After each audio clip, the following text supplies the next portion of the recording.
The house next door had always been a source of intrigue and mystery.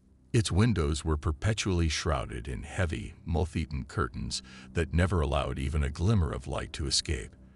The lawn, overgrown with twisted weeds and gnarled trees, resembled a dark and forbidding forest. But it was the occupant of that ominous abode who truly fueled our curiosity and dread. I had lived in the quiet suburban neighborhood for years, my family settling into a cozy, well-manicured home on Elm Street. Our neighbors were friendly, and the neighborhood was a haven of tranquility, except for one unsettling exception. Mrs. Abernathy, our next-door neighbor, was a figure of nightmares. A widow in her 70s, she was a living relic from another era. Her skin was ashen and leathery, her eyes hidden behind opaque sunglasses, and her once vibrant hair had faded into a tangled mass of gray. She moved with a shuffling gait, always draped in long, shapeless dresses that seemed to billow even when there was no wind. The rumors about Mrs. Abernathy were whispered among the neighborhood children like a dark incantation. Some claimed she was a witch who could curse you with a mere glance, while others believed she was a recluse harboring unspeakable secrets.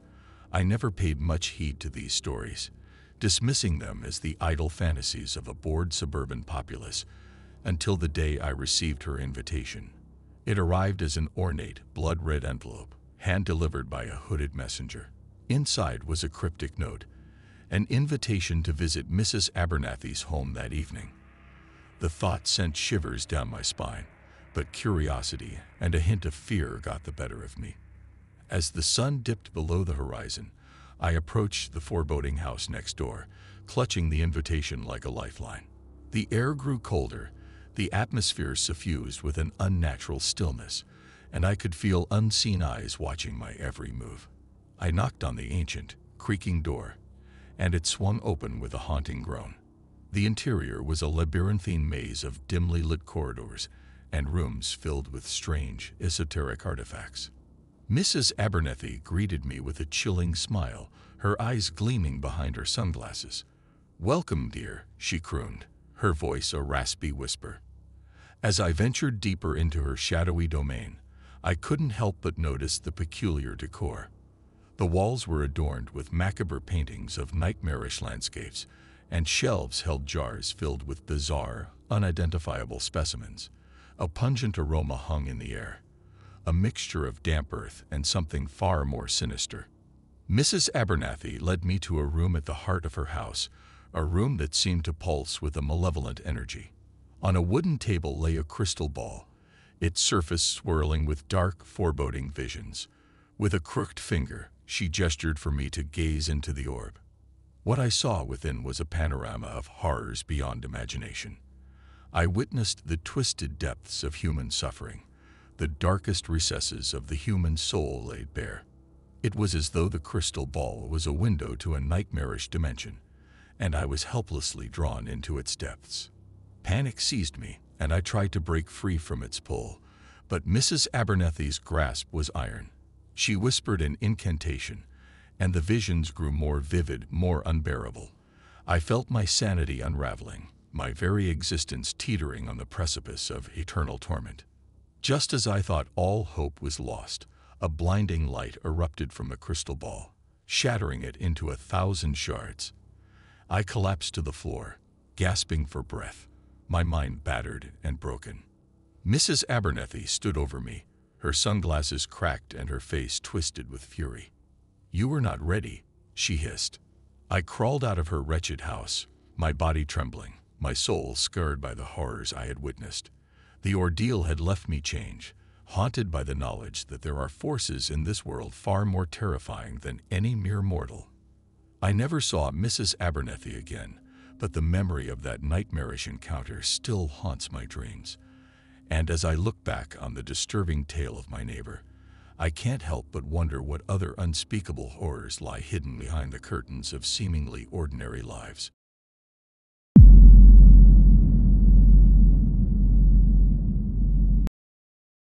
I never thought I would become entangled in a nightmare that would forever haunt my dreams. It all began innocently enough when I moved into my quaint suburban neighborhood. Little did I know that my seemingly friendly neighbor, Mr. Randall, was hiding a sinister secret beneath his polite smile. My journey into darkness began one stormy night. Rain lashed against my bedroom window, casting eerie shadows across the walls. Lightning cracked the sky, briefly illuminating my quiet street.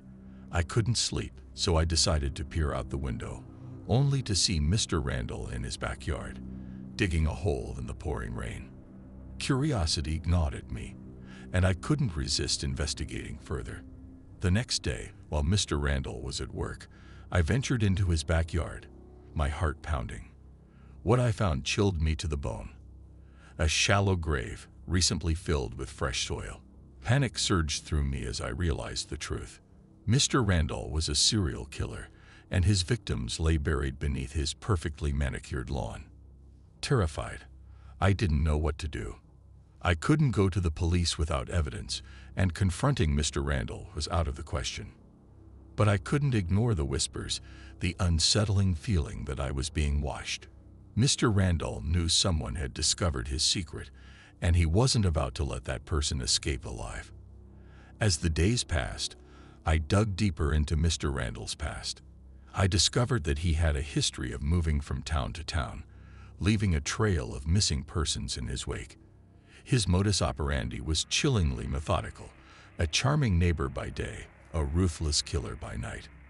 I couldn't help but wonder if I would be his next victim. Desperation drove me to take risks I never thought possible. I installed security cameras around my property, hoping to catch Mr. Randall in the act.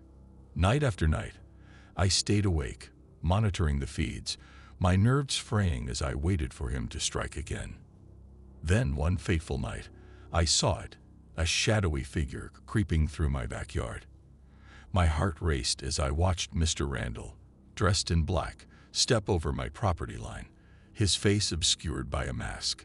He was coming for me, and I knew I had to act fast. I grabbed a kitchen knife and positioned myself in the darkest corner of my living room, waiting for the inevitable. As Mr. Randall silently entered my home, I sprang into action, my heart pounding in my chest. The ensuing struggle was a terrifying blur, a desperate fight for my life. When it was over, I was left with blood on my hands, both metaphorically and literally. I had survived, but I had become a monster in the process. Mr. Randall's reign of terror was finally over, but the darkness he had left behind would forever haunt me. As I stood in my blood-stained living room, I realized that sometimes the line between hero and villain is razor thin, and in the pursuit of justice, one can become just as twisted as the monsters they seek to destroy. The whispered shadows next door had revealed the darkest depths of human depravity, leaving me forever scared by the horrors I had witnessed.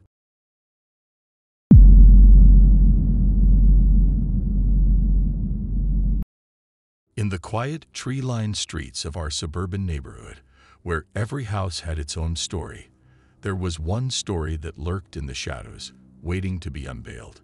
My name is John, and this is the account of the unsettling events that unfolded in my life, a story that plays out like a dark and twisted film. It all began innocuously enough. Mr. Phillips, our neighbor, was an enigma wrapped in a shroud of normalcy. His presence seemed benign, yet it was laced with an eerie undercurrent that sent shivers down my spine. He was a man of few words, always polite, but never quite engaging. One moonless night, as the winds whispered secrets through the trees, I was jolted awake by faint murmurs, fainter than the brush of a spider's legs on silk. They drifted from the direction of Mr. Phillips' house, insidious and elusive, like the sinister overture of a haunting symphony. At first, I convinced myself it was the product of my overactive imagination, a byproduct of the ominous tales I'd read as a child. But the whispers grew bolder, more corporeal, and undeniable. They clawed their way into my consciousness, demanding my attention. It was as if a clandestine conversation took place just beyond my bedroom wall, words too cryptic to decipher, but laden with malevolence. Unable to ignore this bizarre phenomenon any longer, I embarked on a nightmarish journey of discovery. One fateful night, I mustered the courage to peer through my window, casting a nervous glance at Mr. Phillips' house. What I witnessed through the sheer curtain of darkness was enough to curdle the marrow in my bones. In the pallid moonlight, Mr. Phillips stood in the center of his backyard, swathed in a long flowing coat that danced eerily in the wind. He clutched something in his trembling hand, something that gleamed with the same cold, merciless light as the moon itself. It was a knife, its blade glinting ominously in the ghostly luminescence. My breath caught in my throat as I watched in paralyzed terror. Mr. Phillips began to dig a shallow grave with unholy determination, his movements mechanical and devoid of remorse. My mind raced through a cacophony of gruesome possibilities, each more horrifying than the last. As if the darkness itself had sensed my presence, Mr. Phillips turned his malevolent gaze directly toward my window.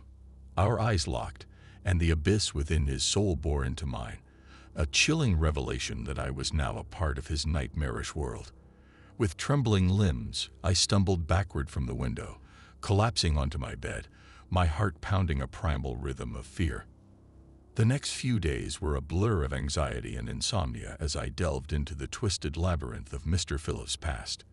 What I uncovered sent tendrils of dread crawling through my veins. Mr. Phillips, it seemed, had a sordid history of violence, marked by recurrent stints in psychiatric facilities. His fascination with serial killers, and the chilling correspondence he maintained with them, hinted at a deeper malevolence lurking beneath his unassuming exterior. Armed with this chilling knowledge, I embarked on a perilous quest to unveil the truth behind Mr. Phillips' sinister activities. I shadowed him discreetly, capturing damning photographs and meticulously documenting his every move. The chilling trail I followed was one of deception, cruelty, and unspeakable darkness. It was a night when the whispers reached a crescendo, a cacophony of madness that could no longer be ignored, that I made the call to the police. The seconds stretched into hours as I provided them with the harrowing evidence I had painstakingly gathered. They descended upon Mr. Phillips' house, on the cusp of a revelation too ghastly to fathom. What they discovered in the depths of that basement defied the realms of human horror. The walls bore witness to a macabre gallery of photographs, capturing the lifeless eyes of Mr. Phillips' victims, frozen in perpetual terror. He was apprehended, his reign of terror brought to a calamitous end, and our neighborhood exhaled a collective breath it hadn't realized it had been holding. Yet even now, as tranquility returned to our quiet streets, I carry with me the indelible scars of that night.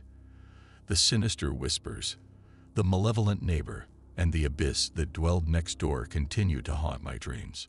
I've learned that evil often disguises itself in the guise of normalcy, lurking in the most unexpected places, and it falls upon the most reluctant heroes to unearth it and quell its insatiable hunger for darkness.